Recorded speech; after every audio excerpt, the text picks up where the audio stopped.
തിരിച്ച് കോൺഗ്രസിലെ മുഖ്യമന്ത്രി ചർച്ചയിലേക്ക് വരുമ്പോൾ വി ഡി സതീശന്റെ ആലുവയിലെ വീട്ടിലേക്ക് നേതാക്കളുടെയും പ്രവർത്തകരുടെയും ഒഴുക്കാണ്. മുഖ്യമന്ത്രി ചർച്ച സജീവമായിരിക്കെ ടി.ജെ. വിനോദ് ഉൾപ്പെടെയുള്ളവർ സതീശനെ സന്ദർശിച്ചു.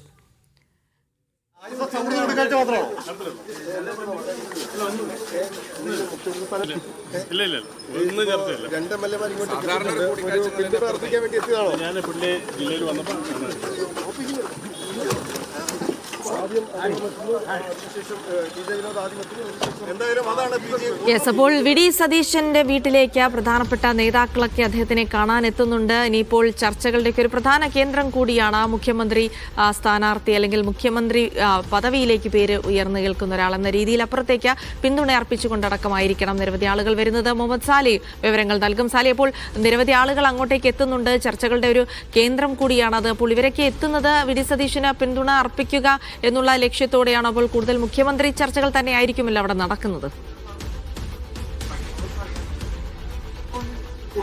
അതേ ജിൽസി, ഇപ്പോൾ അവസാനമായി എത്തിയിരിക്കുന്നത് രണ്ട് MLA-മാരാണ്. ടി.ജെ. വിനോദും ഒപ്പം ദീപക് ജോയിയുമാണ് നിലവിൽ എത്തിയിരിക്കുന്നത്. ദീപക് ജോയ് ഇപ്പോഴും ഈ വീട്ടിൽ തുടരുന്നുണ്ട്.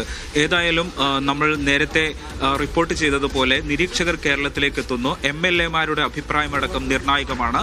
ഈ സാഹചര്യത്തിലാണ് ഇപ്പോൾ നിലവിൽ MLA-മാർ ഈ വി ഡി സതീശന്റെ വീട്ടിലേക്ക് എത്തുന്നത്. തൊട്ടുമുമ്പ് വി ഡി സതീശന്റെ വീട്ടിൽ നിരവധിയായ അനുയായികളും എത്തുന്നത് നമ്മൾ കണ്ടു. വി ഡി സതീശന് മുഖ്യമന്ത്രി സ്ഥാനത്തേക്കടക്കം പിന്തുണ പ്രഖ്യാപിച്ചുകൊണ്ടാണ് അവർ ഈ വസതിയിലേക്ക് എത്തുന്നത്. എന്തായാലും ഇന്ന് വൈകിട്ടോടുകൂടി വി ഡി സതീശൻ സ്വന്തം മണ്ഡലമായ പറവൂരിലെത്തും. 4:30 പറവൂരിൽ റോഡ് ഷോ നടത്തും.